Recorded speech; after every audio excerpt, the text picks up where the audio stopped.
وقل رب أدخلني مدخل صدق وأخرجني مخرج صدق واجعل لي من لدنك سلطانا نصيرا. بسم الله الرحمن الرحيم والصلاة والسلام على أشرف المرسلين سيدنا محمد وعلى آله وصحبه أجمعين. اللهم اجمعنا عليك ولا تكلنا إلا إليك، أرنا اللهم الحق حقا وارزقنا اتباعه وأرنا الباطل باطلا وارزقنا اجتنابه واجعلنا من عبادك الصالحين وجندك الغالبين وأوليائك المقربين برحمتك يا أرحم الراحمين. Nous sommes toujours en train de parler de quelques maladies du cœur qui touchent de plein fouet une bonne partie des musulmans et nous en faisons partie. Et aujourd'hui, nous allons aborder une nouvelle maladie qui touche le cœur, à savoir l'avarice, al-bukhl. Nous savons très bien que les épreuves de la vie sont nombreuses, mais l'épreuve liée à l'argent représente celle qui est la plus dangereuse et la plus grande de ces épreuves, puisque tout le monde en est touché. Ou bien on est dépourvu de l'argent, et dans ce cas on bascule vers la pauvreté, et la pauvreté ressemble quelque part à la mécréance, comme il fut rapporté sur le prophète sallallahu alayhi wa sallam, كاد الفقر أن يكون كفرا. On dirait que la pauvreté est une mécréance, même si le hadith n'est pas authentique, il est faible, mais sa signification est correcte, puisque lorsqu'on bascule dans la pauvreté, on veut coûte que coûte gagner de l'argent, donc on peut forcément toucher des domaines qui sont interdits, et notre esprit est toujours lié à cette question de pauvreté, à cette crainte de pauvreté, de résider, de continuer dans la pauvreté, et à partir de là, on n'accomplit pas nos devoirs religieux à l'aise et d'une manière apaisée. L'autre risque aussi, c'est de détenir l'argent, et surtout le détenir d'une manière étendu, ça veut dire être riche. Et lorsqu'on est riche, donc là on risque de basculer vers le despotisme, on risque de basculer vers la fierté, on risque de basculer vers l'égoïsme, on risque de basculer vers l'avarice qui nous concerne aujourd'hui. Et c'est pour cela que Allah Azza wa Jal dit Innal insana la yatgha an ra'ahu istaghna. Certes, l'homme tombe dans le taurien, donc c'est vers le despotisme, lorsqu'il se voit enrichi ou lorsqu'il se voit indépendant des autres. Dans le dernier cours, nous avions parlé de l'amour de la vie de l'ici-bas et de ses jouissances. Et parmi ces jouissances, il y a la quête de l'argent, courir pour gagner de l'argent. Et d'ailleurs, une bonne partie de notre vie, même au quotidien, est consacré justement à l'amassement de l'argent, à la quête de l'argent, à la quête de la subsistance d'une manière générale. Alors que disent les textes scripturaires sur cette question de l'avarice? Allah Azza wa Jal dit Ya ayyuhalladhina amanu innama amwalukum wa awladukum fitna. Ô vous qui avez cru, أو لا تلهكم أموالكم ولا أولادكم عن ذكر الله ومن يفعل ذلك فأولئك هم الخاسرون. Ô vous qui avez cru, que ni vos biens ni vos enfants ne vous distraient du rappel d'Allah, et quiconque fait cela, alors ceux-là seront les perdants. Donc ce qui peut distraire du rappel d'Allah Azza wa Jal, il a cité deux ici, deux catégories, les enfants et bien entendu l'argent et les biens d'une manière générale. Allah Azza wa Jal dit aussi Innama amwalukum wa awladukum fitna. Certes, vos biens et vos enfants ne sont qu'une tentation, alors qu'auprès d'Allah il réside une grande et une énorme récompense. Allah Azza wa Jal dit Alhaakumut takathur hatta zurtumul maqabir. La course aux richesses vous distrait jusqu'à ce que vous visitiez les tombes. Donc cette question de courir derrière l'argent, d'amasser l'argent, représente manifestement un risque avéré pour la religiosité du croyant. D'après Ka'b ibn Malik radiyallahu anhu, le prophète sallallahu alayhi wa sallam a dit: Ma dhi'bani ja'i'ani ursila fi ghanamin bi afsada laha min hirsil mar'i ala al-mali wa sharafi li dini. Donc il donne une parabole en disant: deux loups affamés que l'on envoie près d'un troupeau font moins de dégâts pour le troupeau que ne font pour la religion d'un homme son obsession pour l'argent et la noblesse. Et cette parabole est vraie, puisque vous savez très bien les dégâts que commettent les loups dans un troupeau. Les loups ne se contentent pas de consommer ce dont ils ont besoin, mais ils prennent plaisir à tuer même des moutons dont ils n'ont pas besoin et qui ne satisferont pas leur faim. Et c'est exactement ce que fait l'obsession d'avoir et de détenir l'argent et l'obsession de détenir la noblesse. Courir derrière la noblesse, derrière la célébrité, derrière le respect des autres, courir derrière la richesse, derrière l'argent, derrière l'amassement des trésors. Ces deux courses donc font énormément de dégâts dans la religion de l'être humain, dans son comportement, dans son attitude, dans son être, comme on va le voir. Et ce hadith donc met en garde contre l'obsession pour l'argent et qui est étroitement liée à l'avarice. Lorsqu'on court derrière l'argent, on finit par devenir avare. Lorsqu'on a une certaine cupidité pour l'argent, on finit par devenir avare. Donc c'est cette obsession-là qui nourrit l'avarice. Puisque quelque part on accomplit énormément d'efforts. Et après, lorsqu'on accomplit un effort pour parvenir à un but, ce but-là, on ne le lâche pas facilement. Parce qu'on a dit, j'ai perdu beaucoup pour détenir ce bien-là derrière qui j'ai couru. Et donc, je ne veux pas le lâcher facilement. Donc, c'est pour cela qu'on tient et on retient ce qu'on possède. Abu Daoud et Ibn Hibban, rahimahumullah, rapportent un hadith authentique sur Abu Hurairah radiyallahu anhu qui dit: le prophète sallallahu alayhi wa sallam a dit: Sharru ma fi ar-rajuli shuhun hali' wa jubnun khali'. Shuhun hali' wa jubnun khali'. Les pires des vices de l'homme sont l'avarice inquiétante et la lâcheté paralysante. L'avarice inquiétante, pourquoi? Parce que quelqu'un qui est avare est toujours inquiet, comme on va le voir, il est toujours inquiet d'être pauvre, alors qu'il ne l'est pas réellement. Il est toujours inquiet de revenir vers la pauvreté, de ne plus subvenir à ses besoins. C'est l'avarice justement qui alimente cette inquiétude. Et la lâcheté qui est paralysante, puisque lorsque quelqu'un est lâche, n'a pas de courage, il ne se défend pas, il ne défend pas sa communauté, il ne défend pas sa religion et il ne fait rien contre ceux qui veulent lui apporter atteinte ou apporter atteinte à sa religion. Il reste spectateur. Et ça, le prophète sallallahu alayhi wa sallam, ces deux défauts-là, il les considère comme les pires des vices qui puissent exister chez un être humain, encore plus chez un musulman qui croit en Dieu. L'imam Muslim rapporte sur Jabir ibn Abdillah radiyallahu anhuma que le prophète sallallahu alayhi wa sallam a dit: Ittaqu dhulma fa inna dhulma dhulumatun yawm al-qiyamah. Évitez l'injustice car elle vous sera ténèbres au jour de la résurrection. واتقوا الشح فإن الشح أهلك من كان قبلكم حملهم على أن سفكوا دماءهم واستحلوا محارمهم.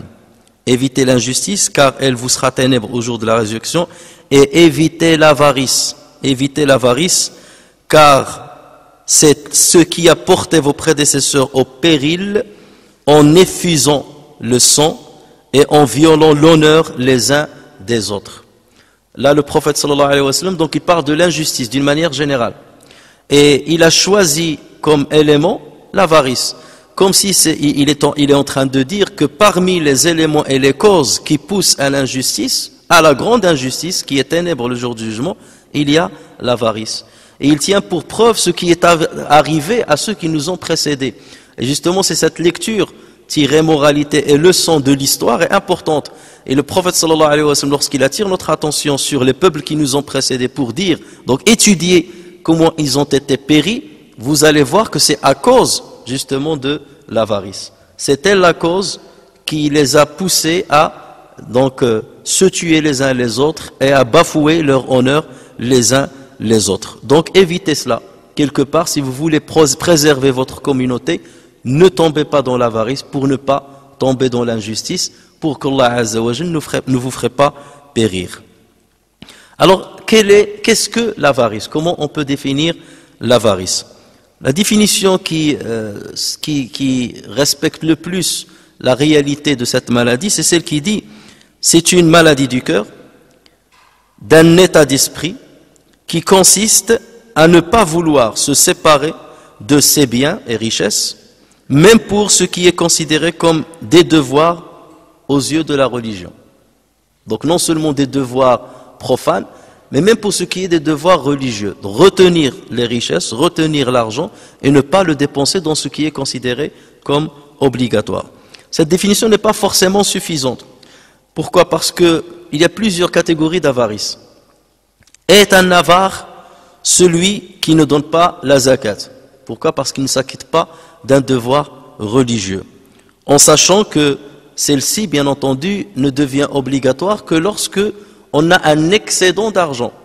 Lorsqu'on dit qu'il faut arriver à un nessab, à l'équivalent de 85 grammes d'or, et que ce nessab-là reste, cette épargne qui dépasse le nessab reste chez nous pendant une année, ça veut dire qu'on n'a pas besoin de cet argent, ça veut dire qu'on a une autosuffisance au niveau de notre subsistance, il nous reste de l'argent, et malgré cela, on ne veut pas en donner 2,5% aux nécessiteux, à ceux qui sont de droit. Donc là, on est manifestement et clairement un avare. Quelqu'un qui ne donne pas sa zakat, il est un avare, mais là, bien entendu, il a commis quelque chose de gravissime, puisqu'il est tombé dans un haram, puisqu'il a bafoué une obligation religieuse, et là, il a commis un grand péché. Et avare aussi, celui qui n'assure pas ses besoins. Il y a des gens qui n'assurent pas leurs propres besoins, les besoins de ses proches, de sa famille, proches, les enfants, son épouse, les besoins de ses parents, les besoins de ses frères et sœurs, au niveau alimentaire, au niveau de la monture, au niveau du logement, au niveau des besoins quotidiens qui sont quelque part le point commun de tout le monde. Donc ce genre de personne est avare. Quelqu'un qui n'assume pas sa responsabilité vis-à-vis de ses enfants au niveau de leur nourriture est un avare. Au niveau de leurs habits est un avare. Ça veut dire qu'il ne s'habille pas normalement comme la majorité des gens. Ils ne tombent pas dans les deux excès, bien entendu. Quelqu'un qui n'assume pas sa responsabilité dans l'éducation des enfants en leur achetant des livres, en leur achetant tous les outils et les moyens qui leur permettent d'acquérir le savoir est considéré comme un avare. Quelqu'un qui divorce de sa femme, par exemple, et qui ne veut pas donner la pension, et ça on le voit énormément, parce que je suis en litige avec ma femme, donc je ne donne pas la pension, ou j'arrête la pension alimentaire. Mais cette pension alimentaire, elle est destinée à qui? Elle est destinée à tes enfants. C'est pas parce que tu as un litige avec ta femme que donc tu mets en porte-à-faux tes enfants et que tu deviens injuste vis-à-vis de tes enfants. Je ne veux pas donner l'argent, comme si cet argent ne peut être donné aux enfants que lorsque je suis en bonne entente avec la femme, alors que ces enfants viennent de lui aussi. Et là, bien entendu, on est dans l'avarice totale. Et un avare aussi, celui qui voit des personnes qui l'entourent, qui sont dans le besoin, et qui ne ressent pas, qui n'a aucun sentiment d'empathie envers eux, et qui ne fait rien pour les aider, ne serait-ce qu'avec un minimum, afin qu'ils puissent sortir du désarroi dans lequel ils sont plongés. Est avare aussi celui qui entend le nom du prophète Mohammed sallallahu alayhi wa sallam et il ne dit pas sallallahu alayhi wa sallam. Le prophète sallallahu alayhi wa sallam l'a confirmé dans un hadith, il a dit est un avare celui auprès de qui je suis mentionné sans qu'il ne dise sallallahu alayhi wa sallam. C'est-à-dire certains sont avares, pourquoi? Parce que c'est comme s'ils considèrent que ce n'est pas une nécessité, alors que c'est un devoir religieux et le minimum de manifestation de respect vis-à-vis de celui qui nous a énormément appris et qui a joué un rôle dans notre guidance par la grâce d'Allah Azza wa Jal. Dans le Coran, on trouve qu'Allah Azza wa Jal utilise deux termes pour désigner l'avarice. Il utilise le mot bukhl, qui est le terme le plus commun, le plus connu concernant l'avarice, Et il utilise un autre terme qui est ash-shuh. Wa uhdiratil anfusu ash-shuh. Donc il utilise l'avarice et shuh. Alors les savants ont longuement ont divergé sur la signification de ces deux mots et quelle serait la nuance qui existe entre l'un et l'autre. Alors pour certains, du moins tout le monde est d'accord sur la définition de l'bukhl, de ce qu'on traduit habituellement par l'avarice. Tout le monde est certain là-dessus. Pour shuh, qu'on traduit habituellement, ce que vous trouverez dans les traductions du Coran, on le traduit par la ladrerie. Alors que c'est ce qu'on appelle enfin dans la définition de certains dictionnaires, il s'agit de l'avarice sordide. Mais dans le Coran, shuh a un autre sens. Alors pour certains, l'avarice, c'est ce qu'on a dit, c'est le fait de retenir de l'argent ou de ses richesses ou son bien matériel pour ne pas le donner là où il faut le donner, où il est conseillé de le donner. Donc ceci suppose quoi? Ceci suppose qu'on possède l'argent, qu'on possède une certaine richesse. En revanche, la ladrerie, qui serait la traduction la plus appropriée, même si, parce qu'il n'y a pas, à défaut de trouver un terme exact, la plus appropriée de ash-shuh, il s'agit là d'un état d'esprit. Ça veut dire qu'on peut être shahih même si on ne possède pas d'argent. J'ai pas d'argent, mais je suis shahih. Donc là, il s'agit d'une maladie intrinsèque alors que je ne détiens pas l'argent. Donc quelqu'un qui devient avare, c'est quelqu'un qui, parce qu'il a possédé l'argent, a répondu à sa ladrerie. Il a répondu à sa ladrerie. Alors que quelqu'un qui n'a pas cette ladrerie peut exister chez nous tous. Le fait de vouloir posséder quelque chose et ne pas la donner, ça c'est chacun a un certain niveau dans son cœur et dans son âme. Après, c'est l'expérience qui va montrer si tu es un avare ou pas. Et quand est-ce qu'on peut le savoir? C'est lorsque tu détiendras l'argent. Plusieurs personnes critiquent les riches de ne pas donner parce qu'ils sont pauvres. Mais une fois Allah Azza wa Jalla leur ouvre de ses largesses, ils tombent dans la même maladie que les autres et ils font exactement ce pourquoi ils critiquaient auparavant les autres. Et c'est pour cela qu'il faut donc faire attention. L'autre signification qui a été donnée, ou la nuance qui a été faite par rapport à ces deux termes, toujours l'avarice a la même définition. Par contre, shuh, pour certains, comme Ibn Mas'ud radiyallahu anhu, donc un compagnon du prophète sallallahu alayhi wa sallam, c'est le fait de dérober le bien d'autrui auquel on n'a pas droit. Donc l'avarice de ne pas donner ce que tu possèdes, et la ladrerie, ash-shuh, c'est de dérober l'argent de l'autre, avoir une cupidité par rapport à l'argent de l'autre et faire de sorte de le lui dérober par un certain moyen illicite. Troisième signification qui a été donnée, ou nuance qui a été donnée cette fois-ci par Ibn Omar, Abdullah ibn Omar radiyallahu anhuma, donc c'est que la ladrerie pour lui consiste à convoiter ce qu'on ne possède pas, même si on ne l'arrache pas. Donc l'avarice, je ne donne pas ce que j'ai. La ladrerie, c'est que je convoite ce que je ne possède pas. Je vois ce que les autres ont et je commence à avoir une certaine jalousie et j'essaie de convoiter ce que les autres ont. Donc là, on voit que c'est un degré supérieur au degré minimal de l'avarice. Certains disent aussi qu'ils sont des synonymes, mais ceci ne peut pas être vrai, puisque si Allah Azza wa Jalla les a différenciés, c'est que bel et bien, il réside une nuance et une différenciation entre les deux termes. D'aucuns disent que le bukhl, c'est toujours refuser de donner ce qui est obligatoire à donner, alors que la ladrerie, c'est de refuser de donner ce qui est surérogatoire à donner. Je ne donne pas zakat, donc je suis un avare. Je ne donne pas l'aumône normale, c'est pas une obligation, donc là je tombe dans la ladrerie. Sauf que cette définition ou cette nuance-là ne peut pas être vraie, puisque Allah Azza wa Jal, justement, il charge dans le Coran ceux qui tombent dans la ladrerie. Et en aucun cas Allah Azza wa Jal chargerait quelqu'un pour un défaut qui est lié seulement à quelque chose qui est surérogatoire. Parce que c'est quoi la définition de surérogatoire? C'est une chose qui, si tu l'as fait, tu as des hasanats, si tu ne la fais pas, tu n'as ni hasanat ni sayyi'at. Donc dans ce cas, Allah Azza wa Jal ne t'en voudra pas sur cette chose. C'est pour cela que cette définition ne peut pas aller dans le bon sens.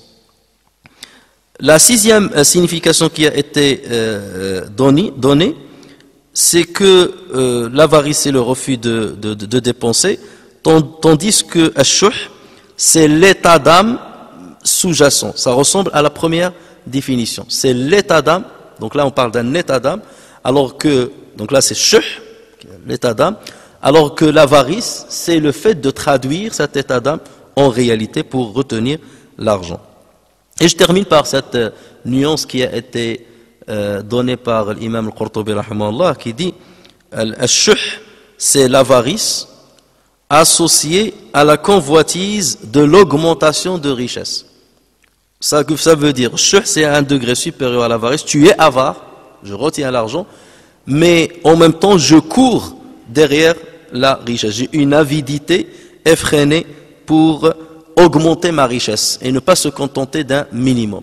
Et comme vous le savez, le prophète sallallahu alayhi wa sallam dit إذا كان لابن آدم واد من ذهب لابتغى إليه ثانية. Si le fils d'Adam avait une vallée remplie d'or, il aimerait en avoir une deuxième. Et si l'on en avait deux, il aimerait en avoir trois. Et rien ne remplit la cupidité du fils d'Adam si ce n'est la terre. Et Dieu pardonne à celui qui lui demande pardon. Et donc c'est ce dernier avis qui serait le plus judicieux au vu des versets coraniques qui nomment ces deux états. Allah Azza wa Jalla dit الذين يبخلون ويأمرون الناس بالبخل ويكتمون ما آتاهم الله من فضله. Ceux qui sont avares et ordonnent l'avarice aux autres et cachent ce qu'Allah leur a donné de par sa grâce. Donc là, lorsqu'il a dit leur a donné de par sa grâce, ça veut dire qu'ils détiennent des biens, qu'ils détiennent des richesses. Donc là, il a parlé de l'bukhl, ladhina yabkhalun. Donc ça veut dire qu'on détient ici les richesses, il ne s'agit pas d'un état d'âme.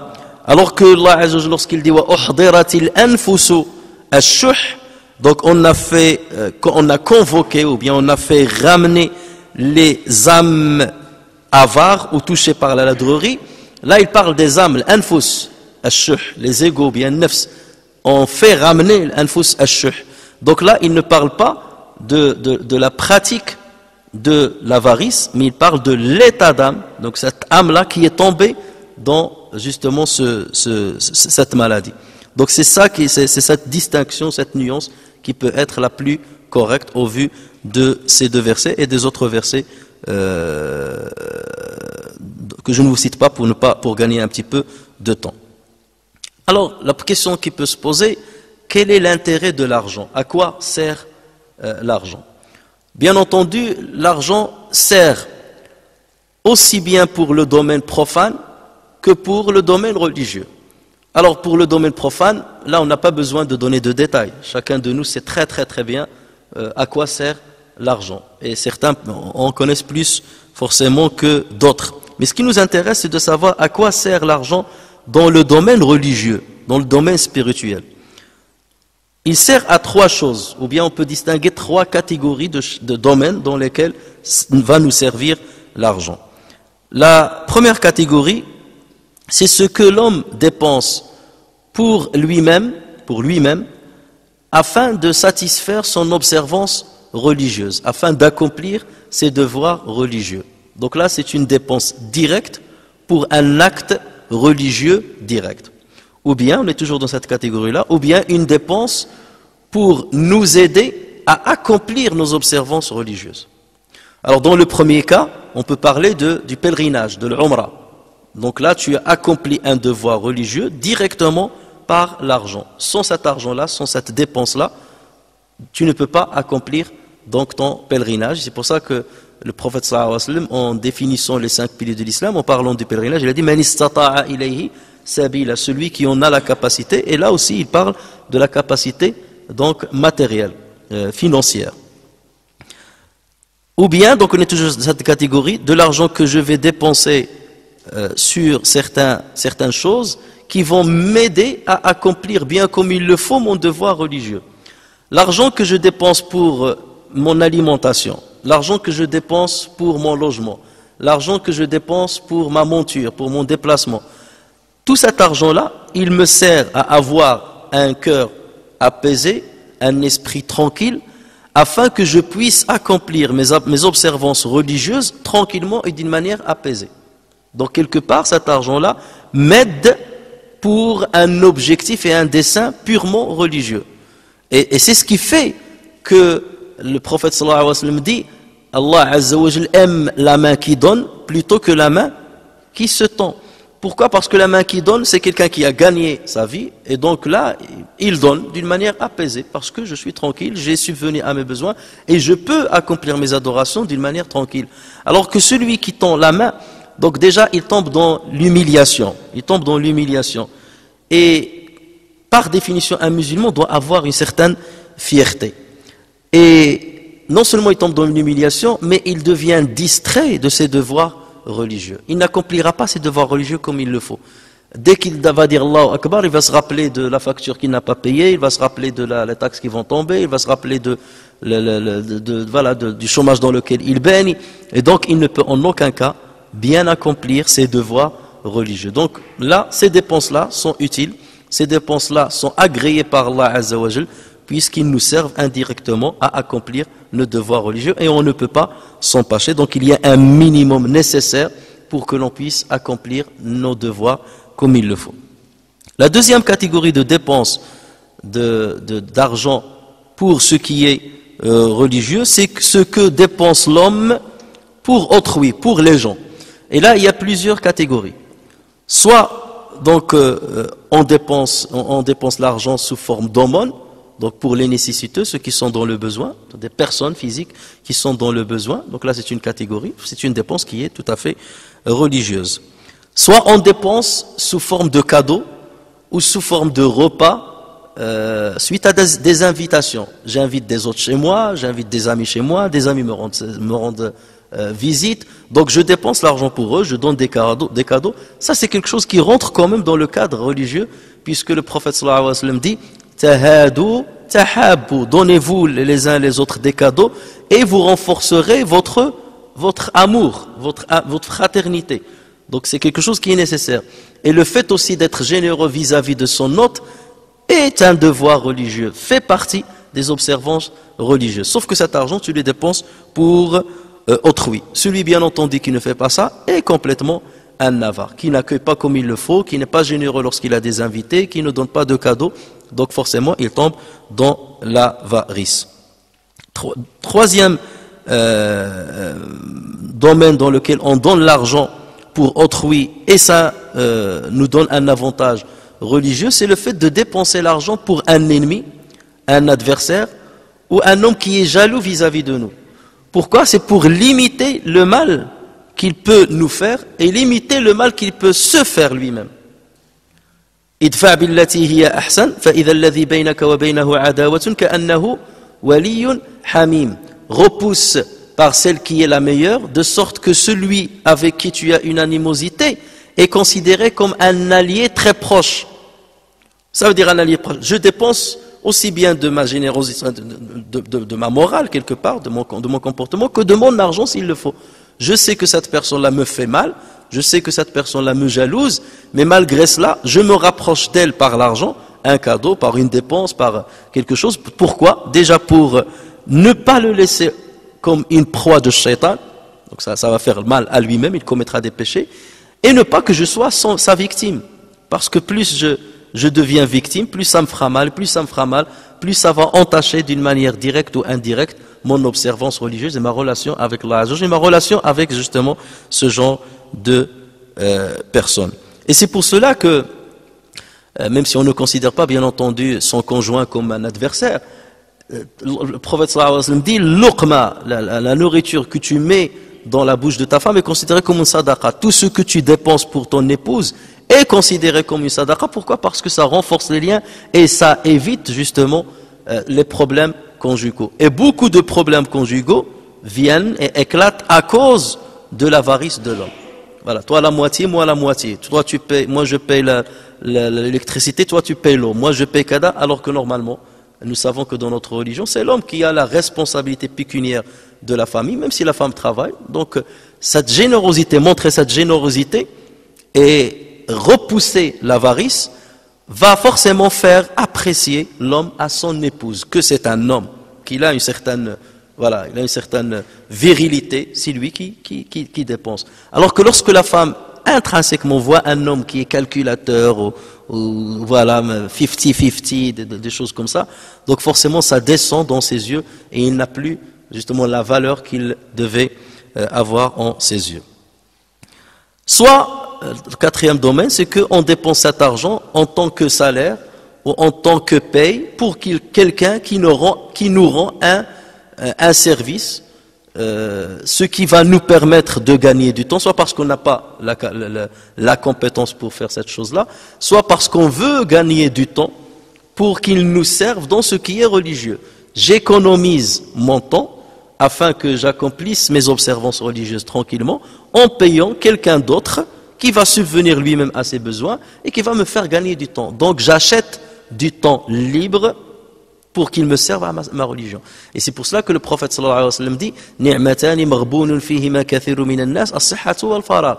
Deux bienfaits pour lesquels beaucoup de gens sont dupés, as-sihha, donc la santé, et le temps libre. Et les gens qui sont intelligents et qui veulent se rapprocher d'Allah Azza wa Jal, parfois ils achètent justement du temps libre, en donnant de largesse qu'Allah Azza wa Jal leur a donné, afin de se consacrer à ce qui est primordial, à savoir ta relation avec Allah Azza wa Jal. Donc là c'est la deuxième catégorie, l'argent qu'on dépense pour autrui. Donc il y a l'argent qu'on dépense pour une pratique religieuse directe, l'argent qu'on dépense pour autrui, et là on a vu 4 moyens de le faire. Et la troisième catégorie, c'est l'argent que dépense l'homme, non pas pour des personnes physiques, mais pour une œuvre qui va être rentable pour un groupe de personnes ou pour l'islam, aussi bien dans l'immédiat que dans l'avenir. C'est ce qu'on appelle le waqf, le monde de main morte. Le waqf, donc, c'est cet argent que l'homme va dépenser pour construire une mosquée, pour construire un hôpital, pour construire un orphelinat, pour creuser un puits, pour aider un étudiant qui est en quête du savoir religieux, parce que ça va servir à la communauté. Donc ce sont des dépenses quelque part qui sont pour des projets. Et là aussi justement, c'est une dépense qui est religieuse et de moins en moins les musulmans s'intéressent à cette chose-là. Elle peut être rentable pour les humains comme elle peut être rentable pour les animaux. Et d'ailleurs, dans le waqf, s'il nous arrive un jour d'en parler, vous verrez que les musulmans ont fait des choses extraordinaires, et je donne toujours cet exemple-là, sont arrivés jusqu'à mettre un waqf dédié aux cigognes, aux petits cigognes, aux petits de la cigogne, lorsqu'ils tombent de haut et qui se cassent l'aile. Donc il y a un waqf des gens qui mettent l'argent, soit une terre par exemple, ou bien un bien immobilier, il dit ce bien-là, je le donne, et ce qu'on en tire comme profit, vous payez des médecins, des vétérinaires, rien que pour soigner des animaux. Et en l'occurrence, il y avait un waqf dédié uniquement aux cigognes. Ça, on le trouve, par exemple, vous allez dans le bled, il te dit, ce waqf-là, il est pour les cigognes. Et ça vous montre, il y a les waqf pour les montures, pour les chevaux, pour les ânes, pour tout ce qu'on utilise, c'est un waqf pour ces animaux-là, de sorte que lorsqu'ils tombent malades, on paye le vétérinaire, donc pour les soigner. Donc regardez jusqu'à quel niveau les musulmans ont excellé pour rentabiliser leur argent, pour fructifier leur argent et pour que ce bien matériel profane se transforme en un bien spirituel céleste. Maintenant, on a vu quels sont les intérêts de l'argent. Il y a aussi les dangers de l'argent. Et bien entendu, l'argent a des dangers aussi bien pour des dangers et des risques aussi bien pour la vie profane que pour la vie religieuse. Et ça, on le sait très bien. Pour la vie profane, parce que tu achètes des grosses voitures, parce qu'elles doivent rouler, parce qu'elles roulent très vite, parce que tu dois justement profiter de leur capacité, donc tu tombes dans un accident, ou bien des choses comme ça. Donc là, on est dans des choses qui sont purement profanes. Mais aussi, donc, il y a des dégâts et des risques pour la vie religieuse. Alors, on va parler justement de ces deuxièmes. Pour les premiers, il y a aussi ceux qui tombent dans le jeu de hasard et ainsi de suite. Et vous savez la dépendance qu'ils peuvent avoir, qui devient manifestement une vraie maladie, et jamais ils ne ressentiront du plaisir, même s'ils gagnent de l'argent, parce qu'ils le perdent aussitôt après. Mais pour ce qui est de la vie religieuse, il existe trois grands risques pour le musulman. Alors, premièrement, l'argent peut faire glisser la personne vers la désobéissance. C'est que nous avons certains désirs en nous qui sont refoulés tant qu'on n'a pas le moyen de les satisfaire. Nous avons des désirs en nous qui sont refoulés tant qu'on n'a pas le moyen de les satisfaire. Parce qu'on n'a pas, par exemple, parfois l'argent ou assez d'argent, ou parce qu'on n'est pas assez riche, donc on ne peut pas satisfaire certains désirs qui resteront refoulés. Donc là, on est tranquille. Mais dès qu'on détient l'argent et dès qu'on bascule au fur et à mesure vers la richesse, ces désirs-là remontent. Ces désirs-là remontent. Et à partir de là, l'argent nous pousse à les satisfaire. Et forcément, on tombe tôt ou tard dans l'égarement et on tombe tôt ou tard dans ce qui est illicite. C'est pour cela que des personnes, parce qu'ils sont richistes, donc ils rejettent leur famille, ils rejettent leur femme, ils vont aller chercher ailleurs. Pourquoi? Parce que voilà, j'ai de l'argent, mais je ne sais pas comment me procurer le plaisir. Et à partir de là, donc, je veux satisfaire un désir, des désirs refoulés, ou bien des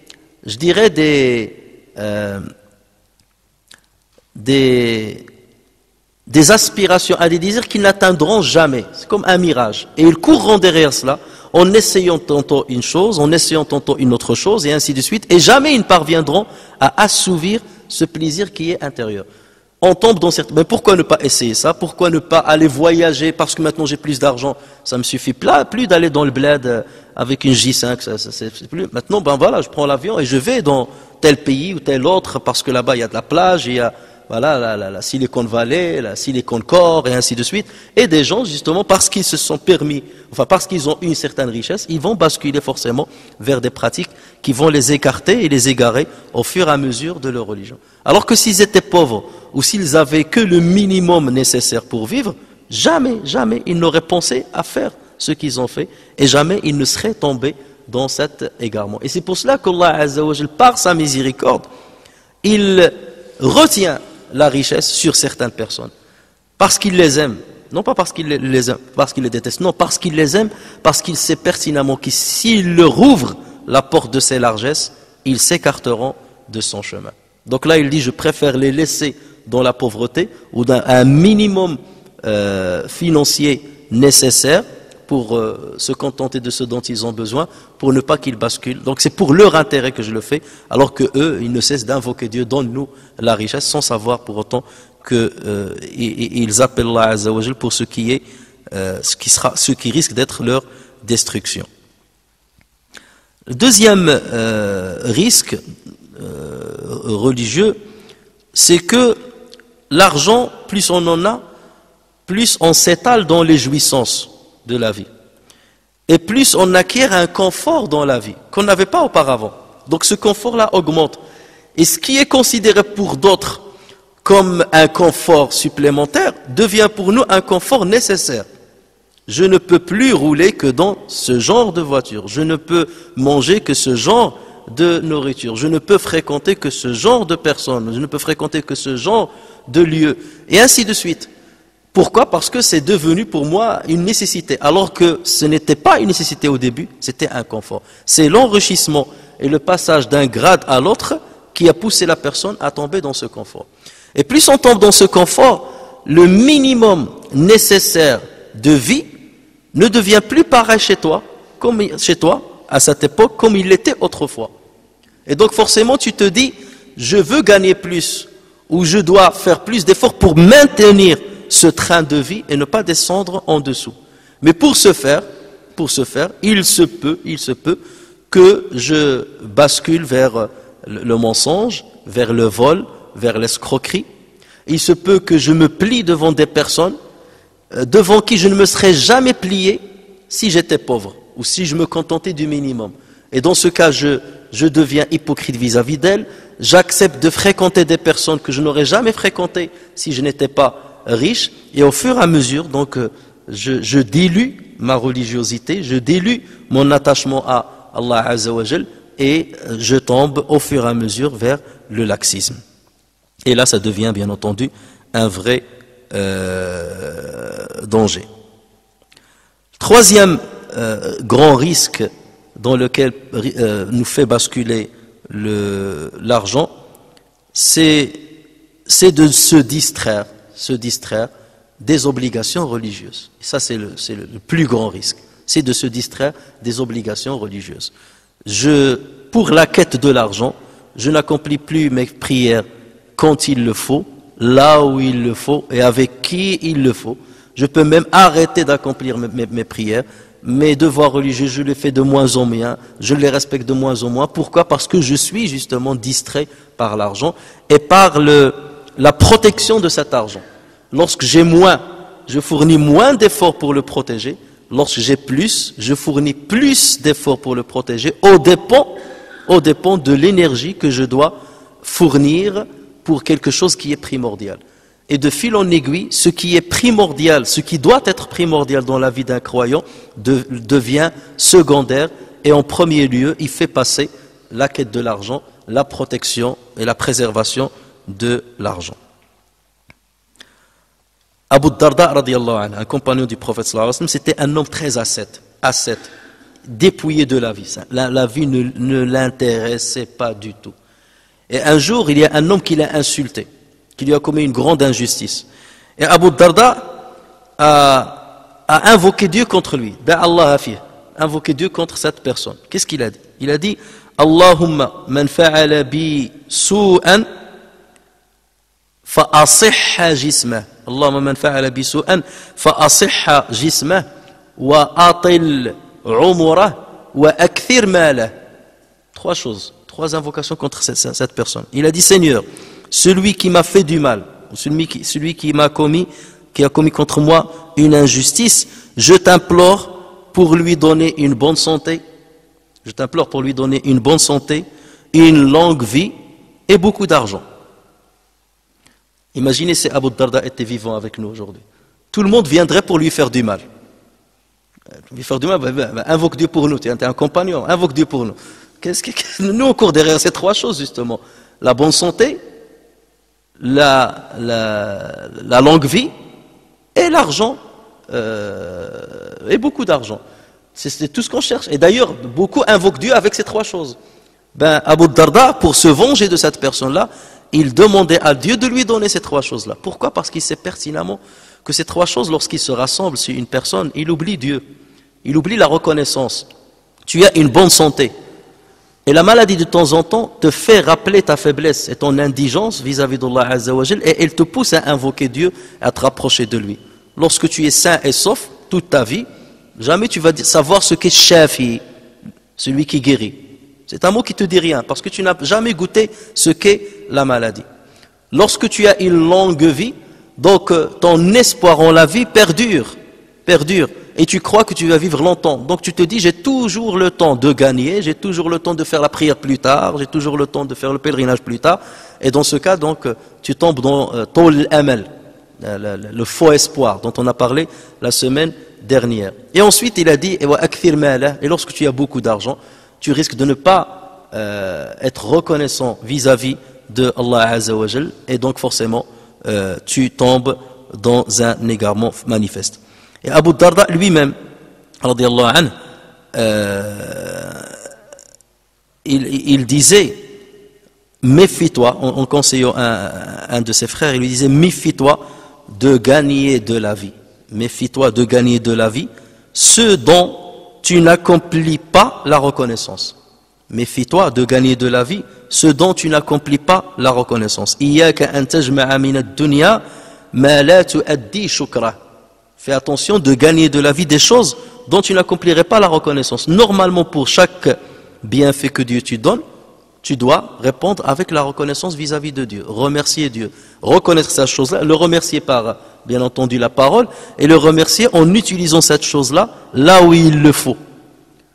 Et c'est pour ça qu'il dit, méfie-toi de gagner quelque chose dont tu ne vas pas payer le salaire. Ce salaire, c'est quoi? C'est la reconnaissance vis-à-vis d'Allah Azza wa Jalla. Tu gagnes du savoir, mais tu ne le propages pas. Là aussi, c'est de l'avarice. Tu gagnes de l'argent, tu ne le dépenses pas.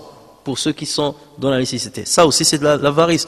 Tu gagnes de la notoriété, mais tu ne l'uses pas pour servir les autres ou pour intercéder en leur faveur à travers ta notoriété et le pouvoir que tu as. Là, bien entendu, tu n'es pas reconnaissant et là, bien entendu, tu tombes dans un égarement manifeste. L'avarice. La bonne attitude à avoir avec l'argent, après ce qu'on a entendu, c'est d'éviter qu'il nous fasse tomber dans ces trois risques qu'on vient de citer. Et ceci ne peut se faire qu'en évitant de nous attacher trop à l'argent, comme on dit toujours, de le mettre dans la main, mais non pas dans le cœur. La richesse matérielle, nous le savons très bien, mais malheureusement on n'imprègne pas notre conscience avec cette vérité-là. La richesse matérielle n'est qu'un moyen pour se garantir les besoins vitaux et n'en est pas la fin.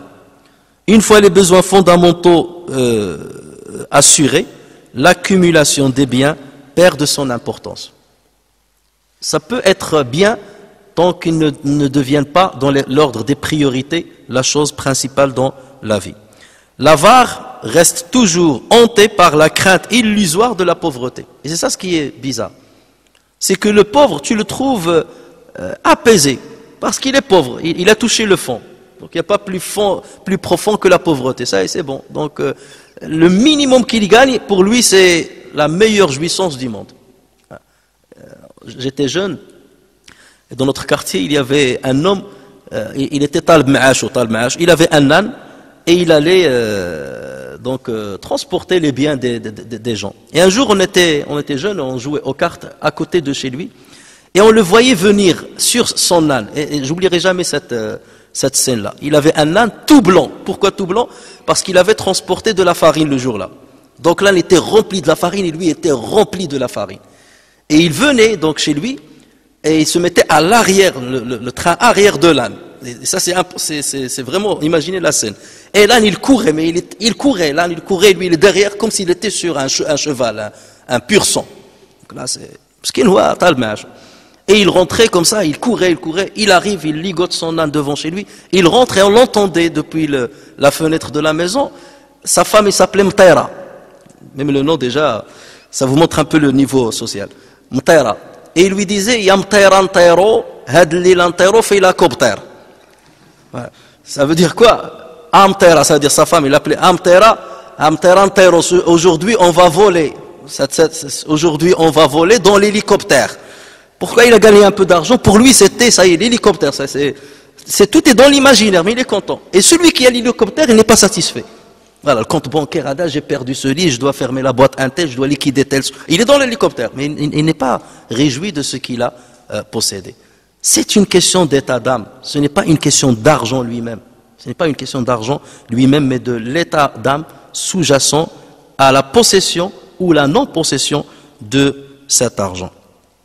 L'avare reste toujours hanté par la crainte illusoire de la pauvreté et n'arrive jamais à se débarrasser de l'inquiétude et du chagrin qui plane au-dessus de lui. Il a toujours cette inquiétude de perdre l'argent, de rebasculer vers la pauvreté. C'est un vrai mal.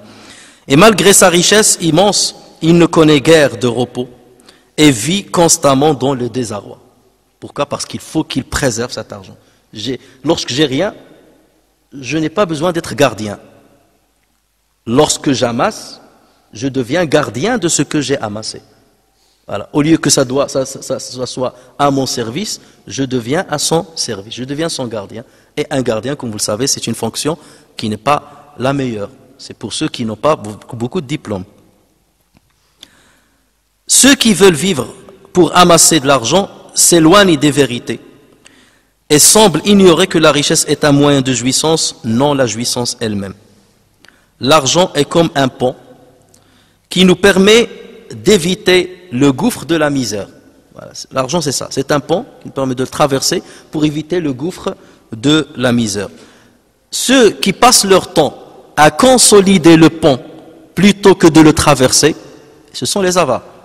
c'est des gens qui n'ont absolument rien compris à ce qu'est l'argent.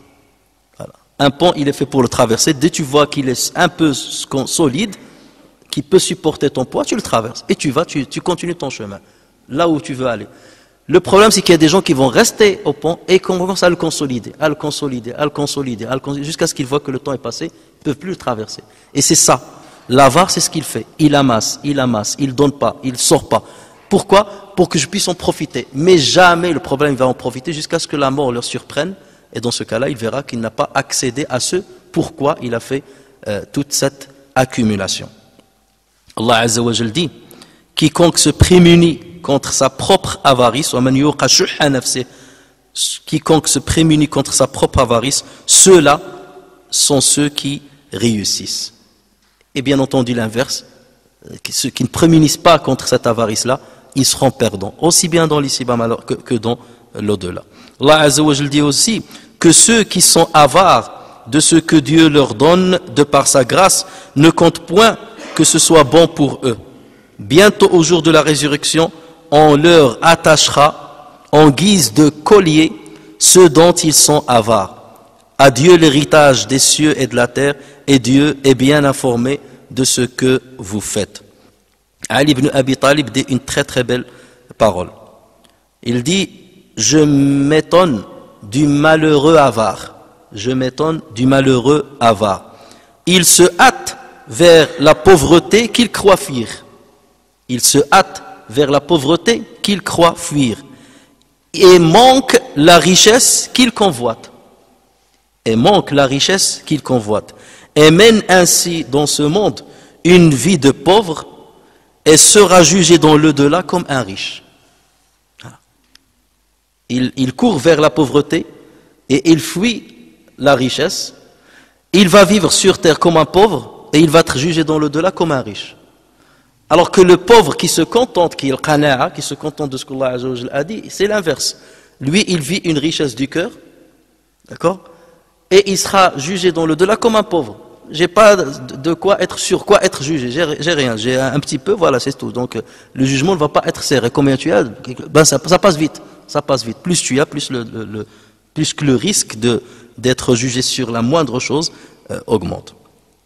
Ali aussi, radiyallahu anhu, dit, par la générosité, on gagne l'amitié des adversaires. Par la générosité, on gagne l'amitié des adversaires. Et par l'avarice, on s'attire la haine de ses propres enfants. Et par l'avarice, on s'attire la haine de ses propres enfants. Et combien de personnes sont haïes par leurs propres enfants? Il voit son père riche et lui, il ne profite pas. Il n'attend qu'une chose. Quand est-ce qu'il va basculer vers l'au-delà pour que je puisse hériter de son argent? Il y a même ceux qui précipitent la mort de ceux qui leur sont proches afin d'accéder à cet argent malheureusement. C'est pour toutes ces raisons que le prophète sallallahu alayhi wa sallam demandait toujours protection à Dieu contre l'avarice. Il disait sallallahu alayhi wa sallam dans un hadith rapporté par le Bukhari, au début de ce hadith, le prophète sallallahu alayhi wa sallam dit Allahumma inni a'udhu bika min al-bukhl. Seigneur, je te demande protection contre l'avarice. Allahumma inni a'udhu bika min al-bukhl wa a'udhu bika min al-jubn. Je demande protection auprès de toi contre la lâcheté. A'udhu bika min al-jubn wa a'udhu bika an uradda ila ardhil umr. Et je te demande protection contre le fait de revenir au plus bas de la vie, de sorte que je ne maîtrise rien, que je ne réfléchisse plus comme il le faut. Et le prophète sallallahu alayhi wa sallam expliqua la différence entre l'avarice et la générosité à travers une belle parabole rapportée par le Bukhari et Muslim. Et dans ce hadith, le prophète sallallahu alayhi wa sallam dit l'image de l'avare et du généreux est celle de deux hommes couverts chacun d'une cotte de mailles qui lui va du sein jusqu'au clavicule. Donc voilà, une cotte de mailles qui lui va du sein jusqu'au clavicule. Celui qui est généreux ne dépense pas quelque chose sans que son armure ne s'allonge pour lui couvrir la peau jusqu'à ses doigts, puis descend jusqu'à traîner par terre et effacer les traces de ses pas. À chaque fois qu'il donne, la cotte de maille là, l'armure là, elle commence à s'allonger, il le couvre, il le protège contre les aléas externes, jusqu'à lui couvrir jusqu'au doigt et jusqu'au pied. Ça veut dire qu'il est en immunité totale. Il est dans une protection totale à chaque fois qu'il donne, parce qu'il est généreux.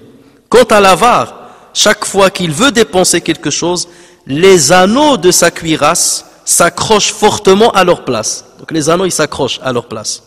Il cherche en vain à les écarter, mais il ne s'écarte pas.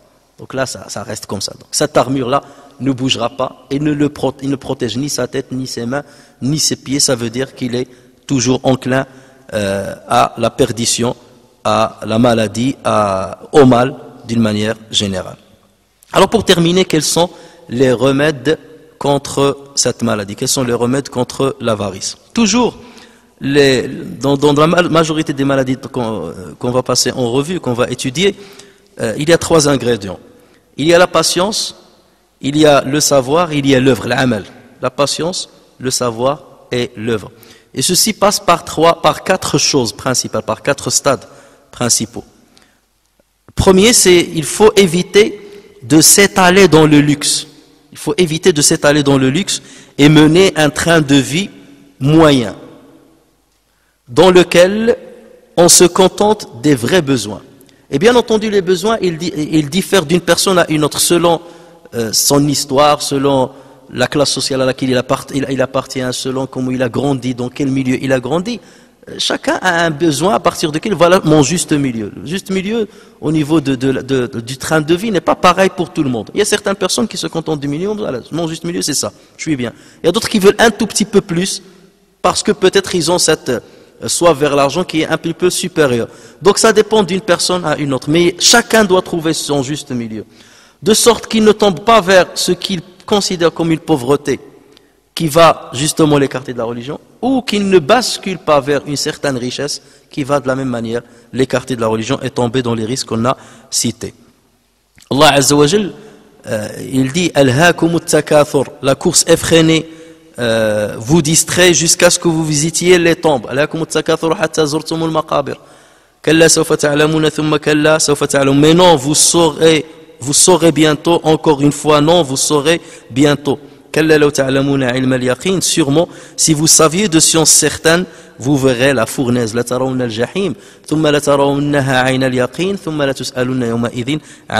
Puis vous la verrez, certes avec l'œil de la certitude, puis assurément, vous serez interrogé ce jour-là sur les délices. Vous serez interrogé ce jour-là sur les délices derrière lesquelles vous avez couru, qui ont dépassé votre besoin. Deuxième stade, deuxième étape, c'est lorsqu'on possède ce qui nous suffit, il ne faut pas craindre l'avenir.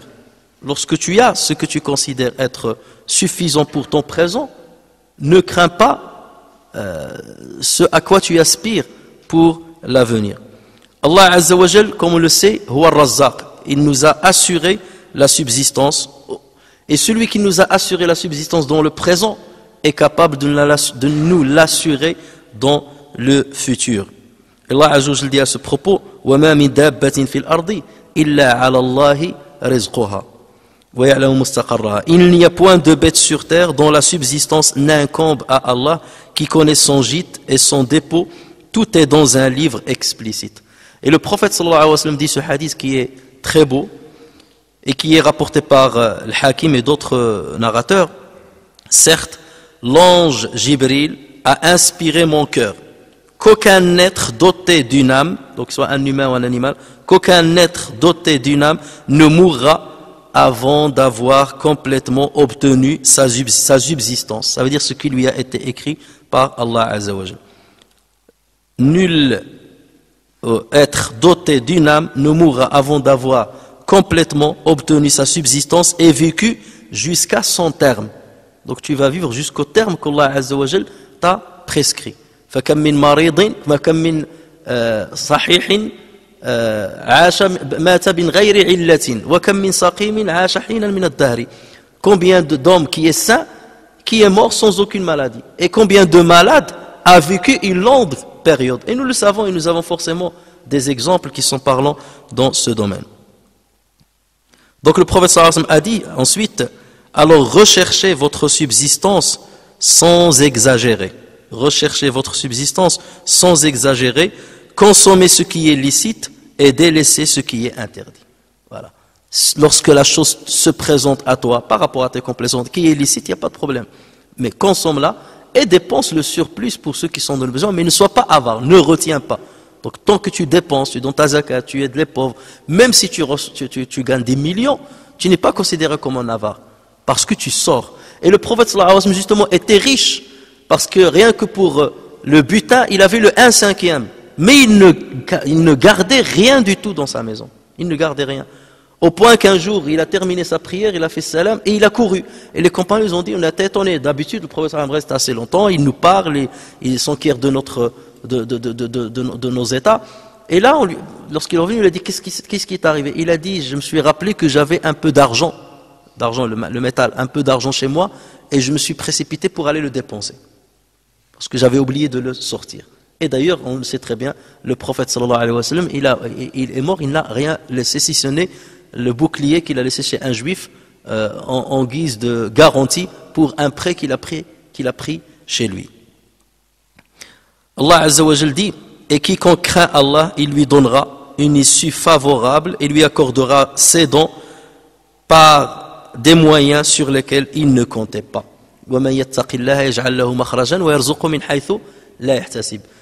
Toi, maintiens-toi à la crainte d'Allah Azza wa Jal, à la piété, et Allah Azza wa Jal s'occupera de tes moyens de subsistance, d'un domaine ou d'une source que tu ne soupçonnais même pas.